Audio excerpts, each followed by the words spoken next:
দুঃখিত দর্শক, লাইভ কেটে যাওয়ার কারণে আমরা আবার সংযুক্ত হয়েছি আপনাদের সাথে।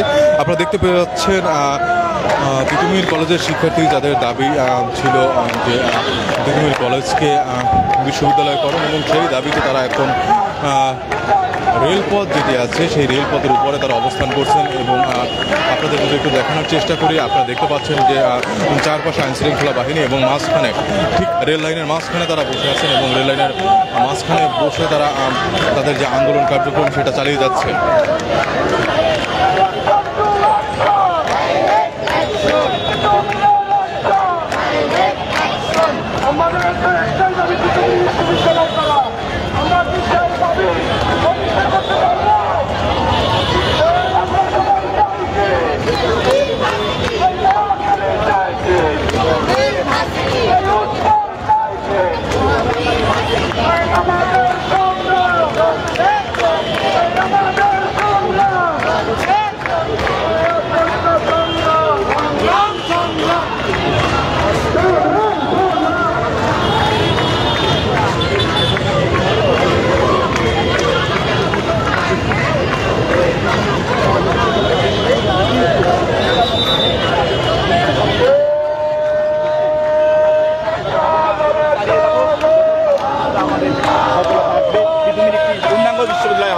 যেহেতু ঢাকা উত্তর সিটিতে কোনো পূর্ণাঙ্গ সাহিত্য বিশ্ববিদ্যালয় নাই।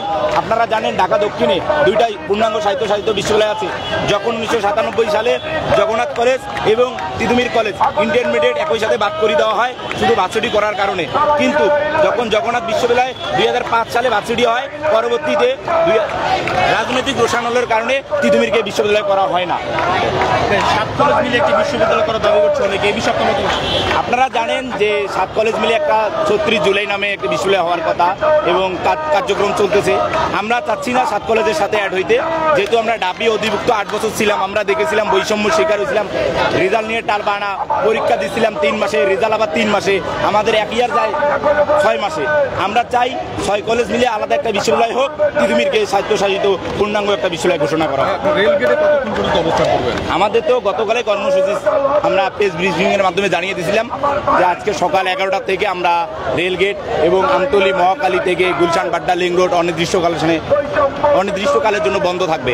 আপাতত আমরা রেলগেটে আছি, এর পরবর্তীতে আমরা আবার মহাকালী কিংবা কলেজের সামনে অবস্থান করব। দর্শক শুনছিলেন যে যতক্ষণ পর্যন্ত দাবি মেনে না নেওয়া হবে ততক্ষণ পর্যন্ত তারা রেল লাইন সহ মহাখালী, আমতলী এবং গুলশান 1 সেখানে তারা অবস্থান নেবেন। এখন বর্তমান তারা রেলগেটের উপর অবস্থান করছেন। আমরা যদি একটু দেখানোর চেষ্টা করি, আপনারা দেখতে পাচ্ছেন যে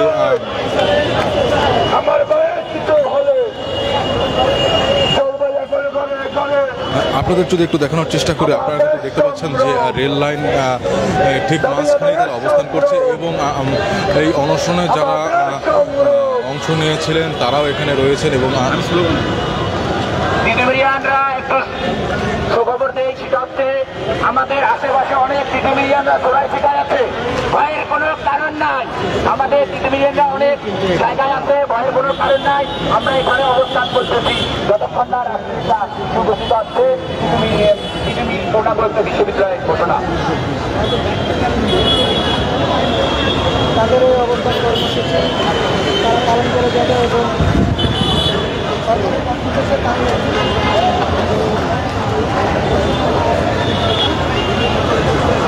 দর্শক আমরা একটু একজনের সাথে কথা বলার চেষ্টা করব। জাতীয় রাষ্ট্রীয় কর্তৃপক্ষ আমাদের দাবি পূরণ করার সক্ষমতা রাখেন, আর কোনো তালবাহানা না, নো কোনো তালবাহানা। যেই রাষ্ট্রীয় কর্তৃপক্ষ আমাদের সমাধান করতে পারেন তিনি আসবেন, তিনি এসে আমার ভাইয়ের সাথে কথা বলবেন। এর মাঝখানে কোনো কথা আমরা শুনতে চাই না, বলতেও চাই না। আমরা বেশ কয়েকদিন ধরে দেখেছি আপনারা আন্দোলন করছেন, কিন্তু তারপরে কেন আপনাদের যৌক্তিক দাবি মেনে নেওয়া হচ্ছে না? আচ্ছা, যৌক্তিক দাবি আপনারা জানেন যে গত 30 তারিখে মন্ত্রণালয়ের যিনি যুগ্ম সচিব আছেন, যুগ্ম সচিব যিনি এসেছিলেন তিনিও কিন্তু আমাদের যৌক্তিকতা স্বীকার করেছেন। তো বারবার স্বীকার করার পরেও যখন আমাদের দাবিটা মেনে নেওয়া হচ্ছে না, তখন আমরা প্রথম থেকে সন্দেহ করছিলাম যে আমাদের দাবিটা একটি সিন্ডিকেট কর্তৃপক্ষের বিরুদ্ধে চলে যাচ্ছে। এই সিন্ডিকেটের কারণে মূলত রাষ্ট্র এই মুহূর্তে আমাদের দাবিটা পূরণ করতে পারছে না। এখানে আমরা আরেকটি কথা বলতে চাই, যেই সরকারকে আমার শহীদ মামুন ভাই জীবনের বিনিময়ে বসিয়েছে ক্ষমতায়, সেই সরকার এমন কোন সিন্ডিকেটের জিনজিরে আবদ্ধ হয়ে গেল যে আমাদের যৌক্তিক দাবিটা মানতে পারছে না, সেটা আমরা দেখতে চাই। একই সাথে আমাদের তিতুমির বিষয় করতে চাই, সেই সিন্ডিকেট ভাঙতে চাই আমরা। আরেকটা বিষয় বলবেন, আপনারা আজকে রেলগেট অবরোধ করছেন, কতক্ষণ পর্যন্ত এখানে অবস্থান করবেন? শুধু এক কথা, যতক্ষণ পর্যন্ত আমাদের দাবি আদায় না হবে। শুধু কি রেলগেট আমরা শুধু এখানে আছি, এর বাহিরে এই মুহূর্তে আমাদের কোথাও কোনো অংশগ্রহণ নাই, আমরা শুধু এখানে আছি। এর বাহিরে কোনো ধরনের বিশৃঙ্খলা আমরা সেটা দায়ভার নিব না। আমরা সবাই এই জায়গাতেই আছি, আমাদের আর কোথাও কিছু না। আমরা এখান থেকে দাবি আদায় করে উঠবো। দর্শক শুনছিলেন, আমি যথারীতি আগে যেটা বলেছি সেটাই তাদের একটাই কথা, যতক্ষণ পর্যন্ত দাবি না মানা হবে ততক্ষণ পর্যন্ত তারা অবস্থান নেবে। তবে আপনাদের একটু বলে রাখি, তাদের যে 7টি দফা ছিল, সেই 7টি দফার ভিতর থেকে যে মূল 3টি দফা, তারা কিন্তু সেই 3টি দফা কথাই বারবার উল্লেখ করছে। তাদের 3টি দফা মেনে নিলে তারা এখান থেকে চলে যাবে। আমরা যদি আপনাদেরকে একটু দেখানোর চেষ্টা করি, আপনারা দেখতে পাচ্ছেন যে তাদেরকে ঘিরে চারপাশে কিন্তু আইনশৃঙ্খলা বাহিনী রয়েছে এবং তারা কিন্তু ঠিক রেল লাইনের উপরে অবস্থান নিচ্ছে। আমরা যদি আপনাদেরকে একটু এই দিকের অংশটা দেখাই, আপনারা দেখতে পাবেন যে সাধারণ শিক্ষার্থী যারা আছে তারা কিন্তু সমস্ত রেল গেটটি ঘিরে দাঁড়িয়ে আছে এবং রেল লাইনের উপরে দাঁড়িয়ে তারা কিন্তু একের পর এক স্লোগান দিচ্ছে।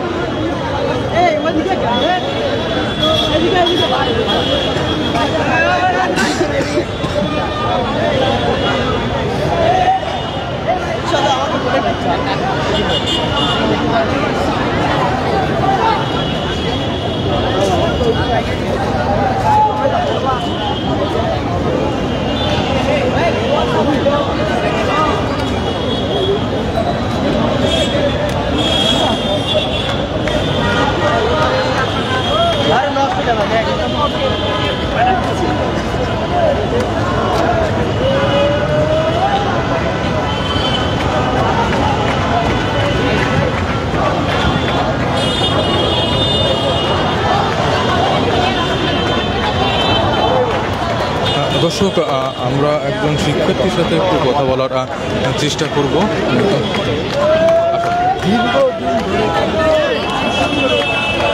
এখানে আপনারা কতক্ষণ অবস্থান নেবেন?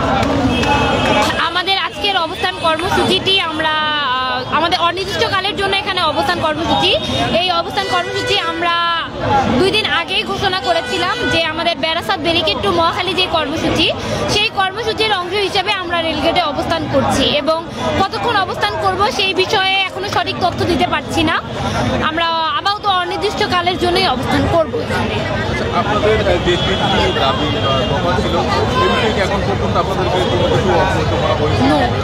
আমাদেরকে এখন পর্যন্ত কোনো কিছু পূরণ করা হয়নি, বা আমাদের দাবির ব্যাপার তো দূরের কথা, আমাদের ভাই যেই 6 জন ভাই অনশনে আছেন তাদের অবস্থা ক্রমশ খারাপ হচ্ছে।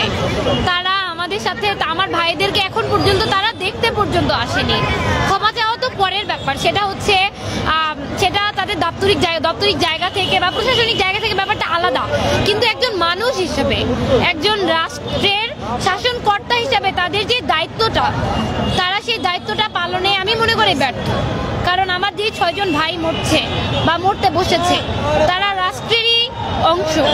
তারা তাদের যারা আন্দোলন আছে তাদের মধ্যে 3 জন যারা জুলাই আন্দোলনে, যারা ছাত্রলীগের দ্বারা নির্মম নির্যাতনের শিকার, যারা পুলিশের দ্বারা নির্যাতনের শিকার, এরকম ভাই যারা জুলাইয়ের একদম সামনের সারির যোদ্ধা, সেরকম ভাই যাদের রক্তের বিনিময়ে আমাদের মাননীয় প্রধান উপদেষ্টা গদিতে বসেছেন, তাদেরকে তারা এখন পর্যন্ত দেখতে আসেননি। সেই জায়গা থেকে আমি বলবো যে তারা ব্যর্থ। ধন্যবাদ। দর্শক শুনছিলেন একজন শিক্ষার্থীর কথা। তিনি একটা কথা কিন্তু উল্লেখ করেছেন যে দাবি মানা সেটা পরের কথা। এখন পর্যন্ত প্রশাসনিক কর্মকর্তা থেকে বা প্রশাসনিক লেভেল থেকে এখন পর্যন্ত তাদের সাথে এখন পর্যন্ত কোনো যোগাযোগ করা হয়নি এবং এখন পর্যন্ত যারা অনশনে হয়েছেন, যারা অসুস্থ, তাদের খোঁজখবরের বিষয়টাও তিনি বলছিলেন যে তাদের খোঁজখবর পর্যন্ত নেওয়া হচ্ছে না।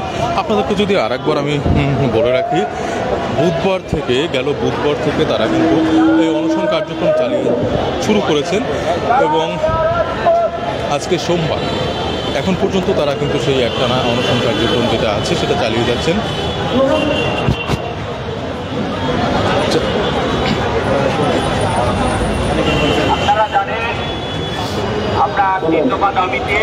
এবং এই দিনগুলোর ভিতরে কিন্তু তারা বারবার বলেছিলেন যে তাদের দাবিগুলো মেনে না হলে তাদের এই অনশন কার্যক্রম তুলে নেওয়া হবে, কিন্তু এখন পর্যন্ত তারা যেটা বলছে, যেটা জানাচ্ছে আমাদেরকে, এখন পর্যন্ত প্রশাসনিক লেভেল থেকে এখন পর্যন্ত কোনো কিছুই জানানো হয়নি। আমি যদি আপনাদেরকে একটু দেখানোর চেষ্টা করি, আপনারা দেখতে পাচ্ছেন যে চারপাশে কিন্তু আইন শৃঙ্খলা বাহিনীর যারা নিয়োজিত রয়েছেন তারা কিন্তু অবস্থান নিয়েছেন এবং ঠিক মাঝখানে কিন্তু দাঁড়িয়ে তিতুমির কলেজের যারা শিক্ষার্থী আছে, সাধারণ শিক্ষার্থী, তারা কিন্তু সেই আন্দোলন কার্যক্রম চালিয়ে যাচ্ছেন। আমরা যদি আর একটা দেখানোর চেষ্টা করি, আজকে রাত 10টা পর্যন্ত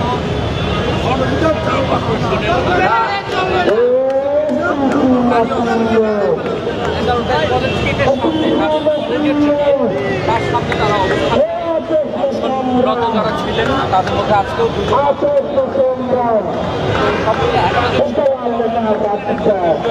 হাসপাতালে ভর্তি, বাকি অনশনকারী আছেন যাদের মধ্যে অন্তত 3 জন বেশ ভালো রকম অসুস্থ।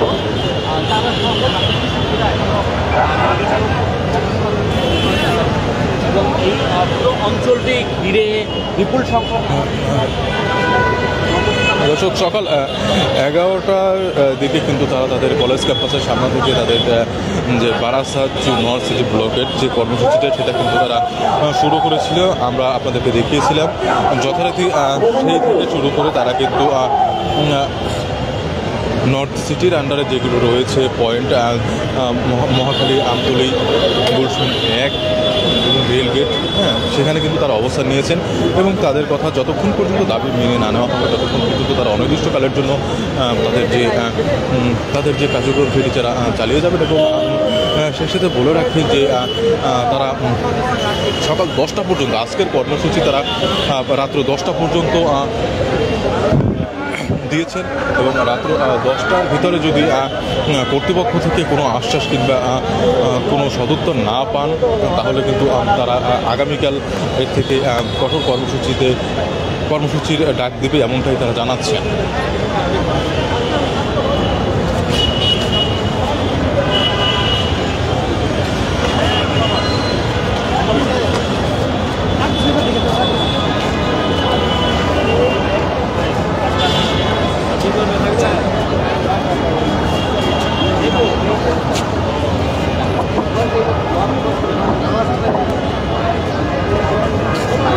মন্ত্রণালয় থেকে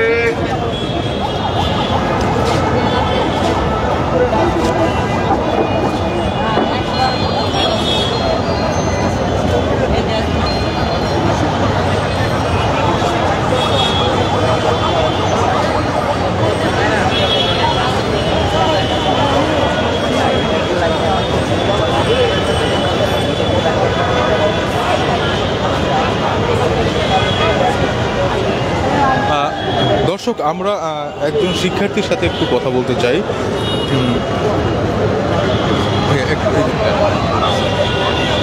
আপনাদের আজকের এই যে আমরা এটা কালকেই জানিয়ে দিয়েছি যে আমাদের এই কর্মসূচিটা 11টা পর্যন্ত চলমান থাকবে। 11টার পর এটা কালকে পরের দিনও কিন্তু চলমান থাকবে, আজকের জন্য 11টা পর্যন্ত থাকবে। আপনারা যেমনটা বলেছিলেন যে আপনারা রেলগেট, মহাখালী, আমতলী এবং গুলশান 1 অবস্থান নেবেন, এখন রেলগেটে আছেন, এরপরে কি আপনারা গুলশান 1 কিংবা আমতলী দিকে এটা পরিস্থিতির উপর ডিপেন্ড করে হচ্ছে যে আমরা আমাদের কর্মসূচিটা সামনের দিকে এগিয়ে নিয়েছি। আর কালকে আমাদেরকে যে আশ্বাস তারা দিয়েছেন, সেই আশ্বাসটা আমরা আগেও জানতাম যে তারা আমাদেরকে এরকম একটা আশ্বাস দিয়ে যাবেন, কারণ দীর্ঘ 27 বছর যাবৎ আমাদেরকে সেম আশ্বাস দিয়ে আসছে। একটা কথা বলতে গেলে কি, ওই যে মূলা ঝুলানোর মতো একটা আশ্বাস, তো মূলা যদি ঝুলে থাকে তাহলে তো আমাদের পেট ভরতে হবে না, পেট ভরবে না। তো আমাদের পেট ভরার জন্য যা যা কিছু দরকার এটা আমরা তিতুমিরিয়ানরা খুব ভালো করে জানি যে আমাদের কি করতে হবে।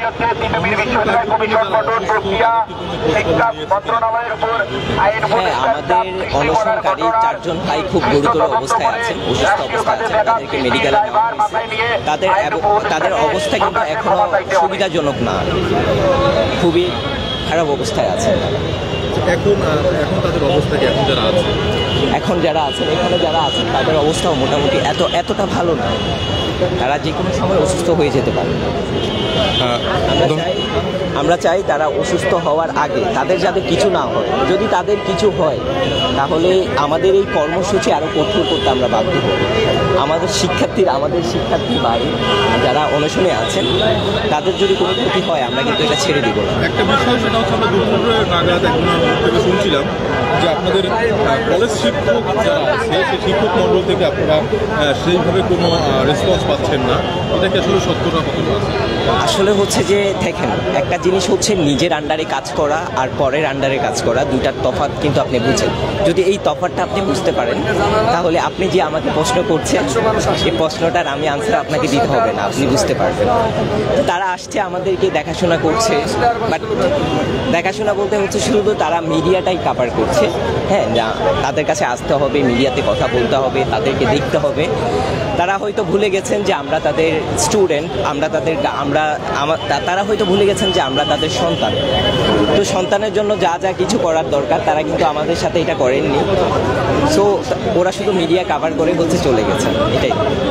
তাদের প্রতি আমাদের ক্ষোভ নাই, কারণ তারা আমাদের টিচার, তারা আমাদের মাতা পিতার মতোই, তাদের প্রতি আমাদের কোনো ক্ষোভ নেই।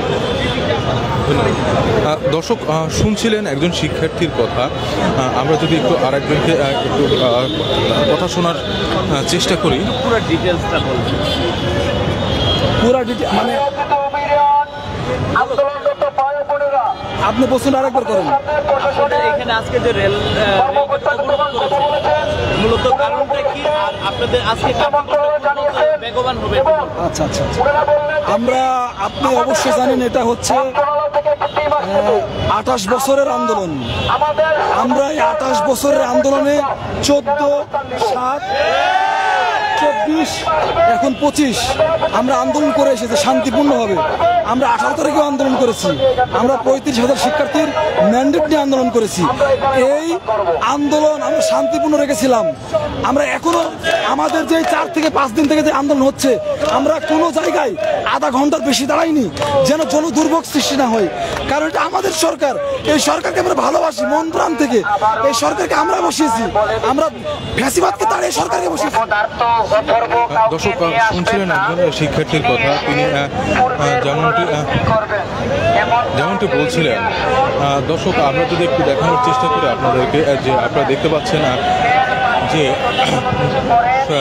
রেলগেট যে এলাকাটি রয়েছে সেটি কিন্তু সম্পূর্ণ সাধারণ শিক্ষার্থী যারা আছে তারা কিন্তু সেখানে অবস্থান নিয়ে স্লোগান দিচ্ছেন। এবং তারা যেমনটি কিছুক্ষণ আগে আমার বলছিলেন যে প্রশাসনিক কর্মকর্তা থেকে তাদেরকে একটি আশ্বাস দেওয়ার মতো অবস্থান তারা পৌঁছে গেছে, এবং সেখান থেকে হয়তোবা কিছুক্ষণের ভিতরেই প্রশাসনিক লেভেল থেকে কোনো কর্মকর্তা হয়তোবা আসবে। আমরা তার অপেক্ষায় থাকবো এবং আপনাদেরকে দেখানোর চেষ্টা করব আসলে এই সমস্যার সমাধানে তারা কি নেয়। এবং আপনাদেরকে যদি একটু দেখানোর চেষ্টা করি, আপনারা দেখতে পাবেন যে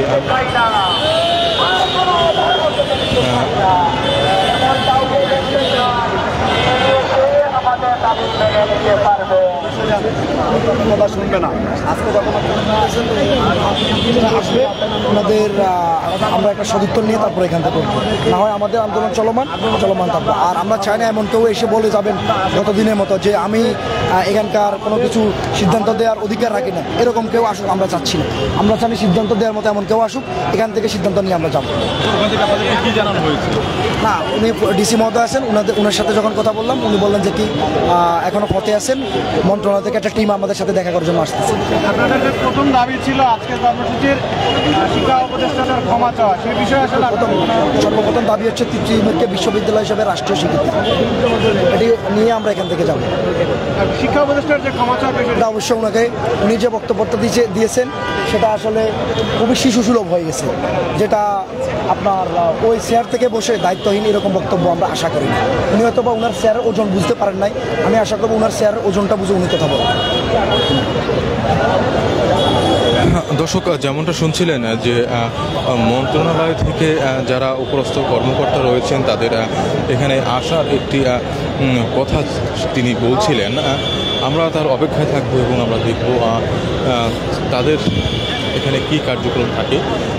ততক্ষণ পর্যন্ত আমাদের সাথে থাকুন। এই মুহূর্তে আমার কাছ থেকে এই ছিল সর্বশেষ মহাখালী রেলগেট থেকে তিতুমির কলেজের শিক্ষার্থীদের যে টানা অনশন এবং অবরোধ কর্মসূচি সর্বশেষ আপডেট।